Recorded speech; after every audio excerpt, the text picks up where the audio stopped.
yo creo que Juan nació para hacer música. Él alguna vez me dijo, no me valoran acá en la ciudad de Sucre, pero yo voy a hacer historia y acordate, se van a acordar después de mí, así.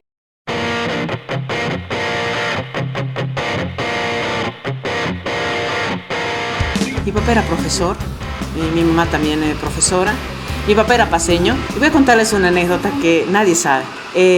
Juan nació el 15 de julio y como mi papá era paceño, lo hizo inscribir al 16 de julio, el Día de la Paz, ¿no? Creo que ni Juan sabía, él festejaba esa fecha, el 16 de julio. Era travieso a morir, Juan, recontra travieso. Le gustaban mucho los juguetitos de Playmobil. Tenía siempre colecciones de Playmobil. Era muy buen alumno en el colegio. Ni estudiaba, ¿no? Nosotros rajándonos, yendo al parque a estudiar y demás.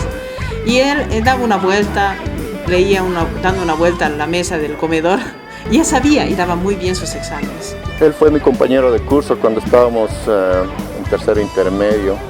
Antes era como típico adolescente, locos, fanáticos por la música, por el rock, fanáticos también del deporte. Practicábamos voleibol. Jugaba en Dinamo, era el equipo de su tío.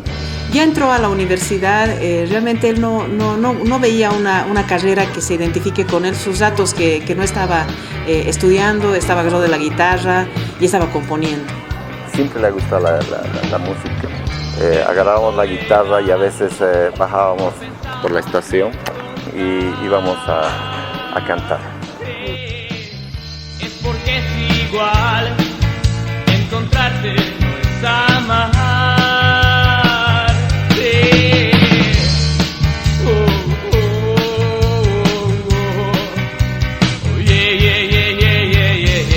Tenía dos amigos inseparables, pero todos los días estaban en la casa ensayando. Molestábamos, se podría decir, a los papás de Juan, ¿no? Porque teníamos que tocar ahí y bueno, la paciencia de ellos fue enorme, la verdad, para poder arrancar el proyecto. El papá, bueno, como todos los padres, estricto, ¿no? Para los estudios y demás. No aceptaban mis papás, ¿no? El tema del formato de música que Juan hacía no gustaba mucho a la familia, porque muy pocos rockeros salían en la familia. Mi papá era muy intelectual, ¿no? Y decía, para hacer música hay que ir a un conservatorio de música, decía. Le castigaban en su casa y le quitaban la guitarra y era donde a él más le dolía. Así es que íbamos y dábamos serenatas a capela. Algunos sí nos aplaudían, salían y bueno, felices, ¿no? Se fue a Potosí, nosotros le decíamos ha sido expulsado del paraíso. Lo conocí el año 1992 en la ciudad de Potosí. Yo solía ir a Potosí cuando habían paros en la universidad aquí en Sucre que duraban bastante tiempo. Entonces tenía un grupo de compañeros que estudiaban ingeniería civil en esa ciudad. Fue en una de esas reuniones de chuquisaqueños. No sé cómo acabamos solos mientras esperábamos que ellos compren no sé qué cosas y vuelvan. Y recuerdo que él me dijo, ¿no? Si es que podía tocar algunas canciones. Yo le dije, pero por favor, adelante. Sí, él la llevó. Parecía tímido, era bastante educado y muy gracioso. Tenía chistes espectaculares. Cuando los lanzaba era divertido de oír. Recuerdo que, por ejemplo, él cuando solía sacar sus primeros cortes, digamos, antes de lanzarlos, me daba copias, ¿no? Para que yo un poco escuche y me decía qué te parecía. Era una persona muy introvertida, digamos, de extra escenario, pero cuando estaba en el escenario era una persona que prácticamente vivía su mundo y hacía lo que a él le gustaba, es decir, estar en contacto con la gente que seguía su música, ¿no? Bueno, a Juan lo conocí en el 93 más o menos. Un amigo que es músico me invitó a su casa a compartir la música. ¿Tienes composiciones? Sí, te quiero presentar a otro cuate también que tiene composiciones. Y justo al que había invitado, por otro lado, él era el Juan. Lo primero que recuerdo es que me dice, ¿te molesta si fumo? Me dice, no, ¿por qué? Digamos, y sacó un cigarro. Y después nos pusimos a mostrar nuestras canciones. Él cantó primero una canción, era dame las gracias que mi raza haya venido, ¿para qué me pides libertad si no la sabes usar? O por estilo. Es una canción justamente que habla de cómo, o sea, hay que agradecerles a los españoles de venir como que a mejorar la raza, ¿no? Y yo le contesté con una canción que tengo donde habla de no maltrates mis flores con la eterna palabra que mis hijos decidan si acercarse o alejarse de mí. O sea, así comenzó.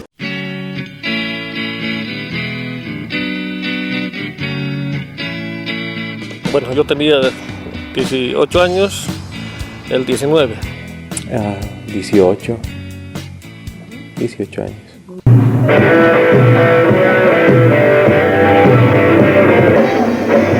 Me dijo que tenía composiciones, me pareció excelente. Yo en ese momento estaba en una banda que trabajaba justamente composiciones, Viuda Negra. Creo que si tienes la oportunidad de agarrar un micrófono y decir las cosas que quieres decir, ¿no? No puedes desaprovecharlas diciendo las cosas de otros. Tocar covers no te lleva nunca a nada, ¿no? Entonces me parecía muy valioso el hecho de que alguien pueda tener un trabajo propio, ¿no?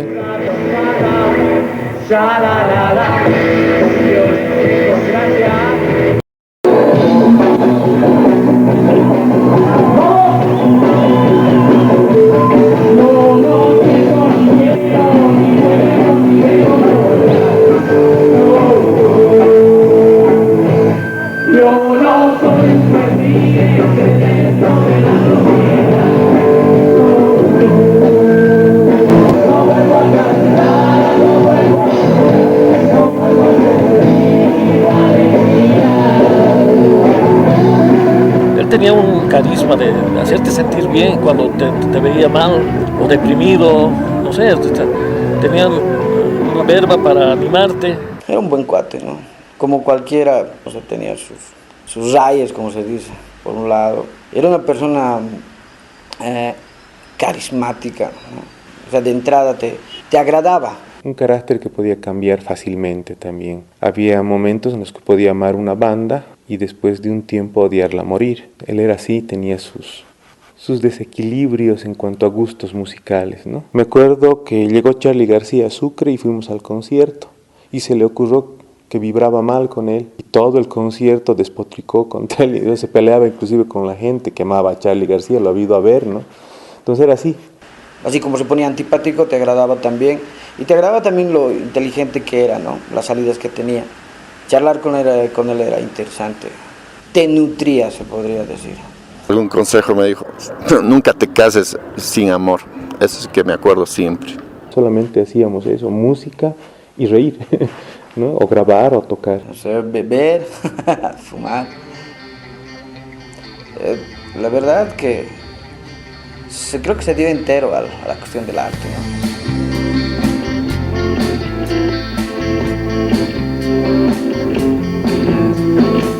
Caminaba esa noche, una forma callejera. Yo seguía bien mis pasos y creía que podría abordar. Ay, dinero, no me importa, pero va a quedar, no me va.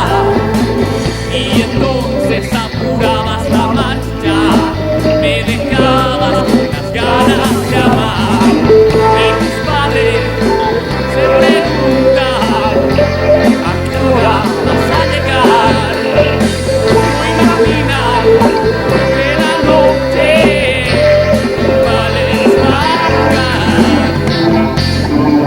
Era sí un tanto más filósofo y poeta, que le hubiera hecho bien estudiar, por ejemplo, una carrera de filosofía y letras, que yo, por ejemplo, sí me he enterado de este último que existe. Cuando no hay dinero, no hay acceso a ciertas cosas.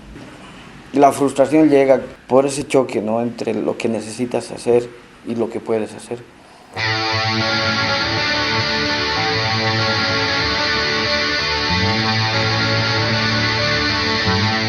Él era amante de Sucre.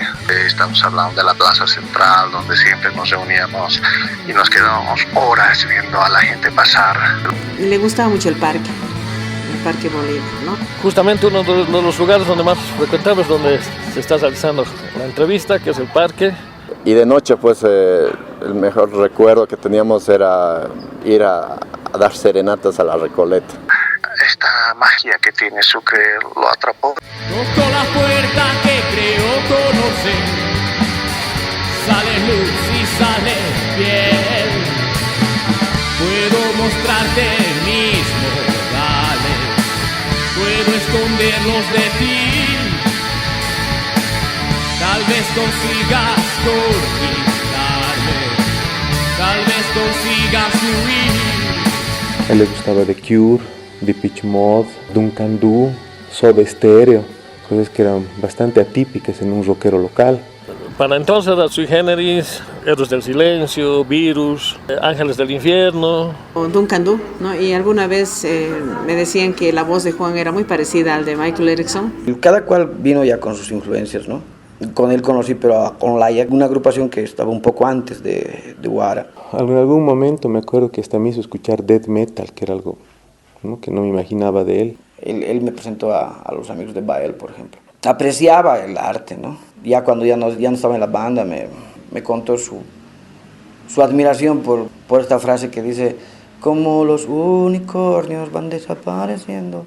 Es que le gustó mucho esa música, ¿no? Y le gustaba también las cosas que hacía, por ejemplo, Necromancia, Hermética, Silvio Rodríguez.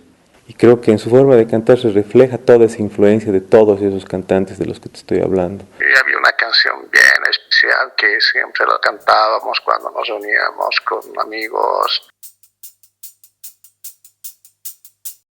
La primera banda que ha tenido ha sido el Nuevo Testamento y el Antiguo Testamento. Ya componía en esa banda ya, 14 años más o menos. Juan tuvo la idea de hacer una agrupación, el cual comenzamos solo los dos. Después ya fue integrado por José Alberto.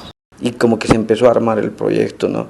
Que luego se vino a llamar NTN. Y ya fue aquí donde nos empezamos a conocer mejor. Era el año 94, me parece, cuando un día se apareció aquí con el manager de la banda, que es Franco Canizares, personaje clave en la carrera del Juan, y fue por medio de él, ¿no?, que pudimos otra vez conectarnos con Juan y ver la manera de rearticular ese su proyecto que se llamaba NTN, No Tenemos Nombre. Teníamos un plazo para presentarnos porque era para el Festival de la Cultura acá en Sucre y no sabíamos qué nombre poner, pero al final en una entrevista de la radio, pero no tenemos nombres, ese es el nombre del grupo, nos dijeron.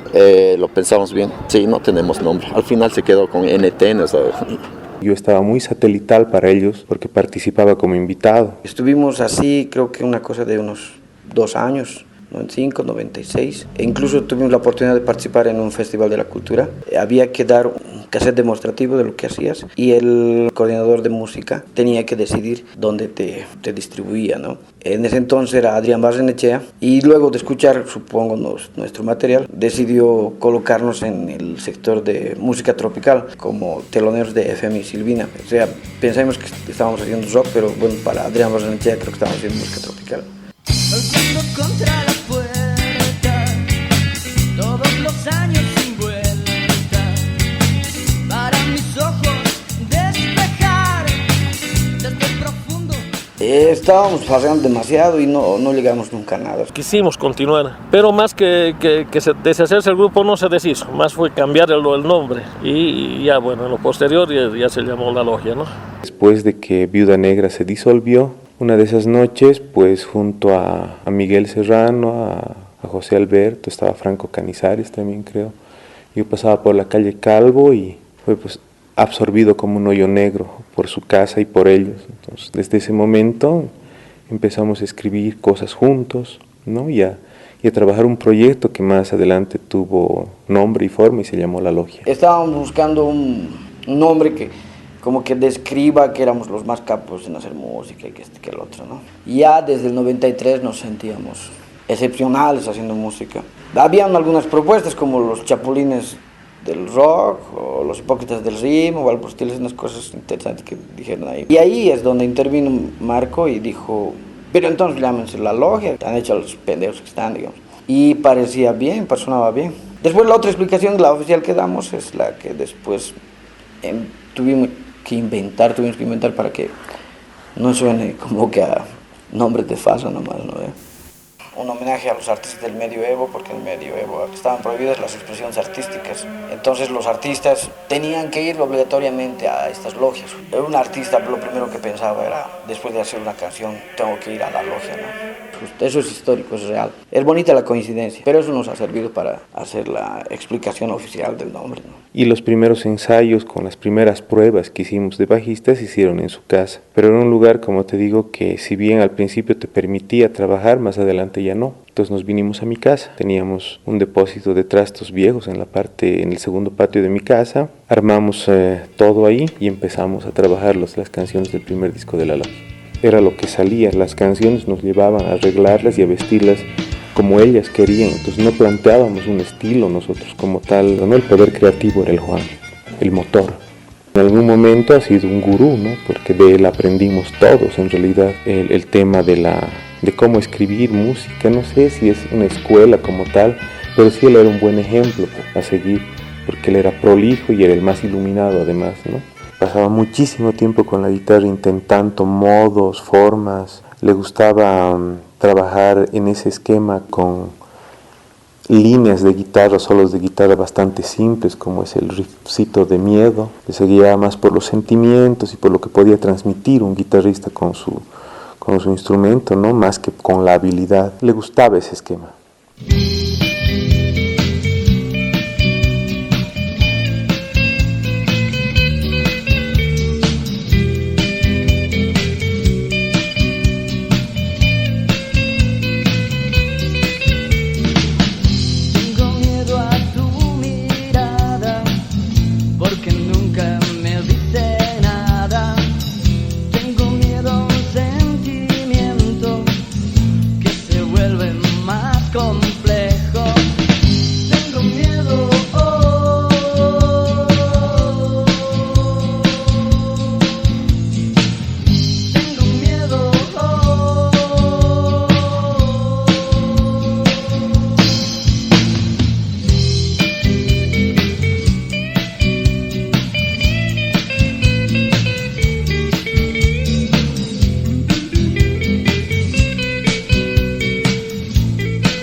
Creo que Juan era el lado romántico del asunto. Si no era el satírico jocoso, era bastante romántico. Él era un enamorado eterno y sus canciones reflejaban justamente eso, ¿no? Sus amores y sus desamores. Las canciones más lindas de amor del rock chuquisaqueño son de él, creo yo. El primer corte oficial ha sido Miedo, una canción en la que la canto yo, pero es escrita por el Juancho.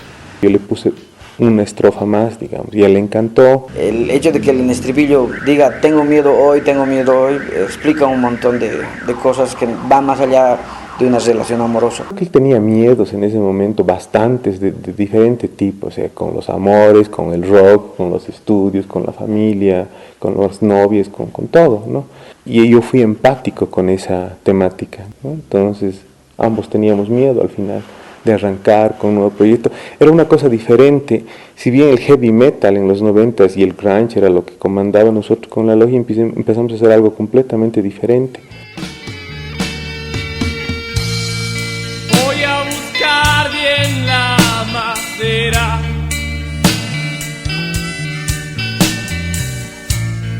para tallarte a mi manera.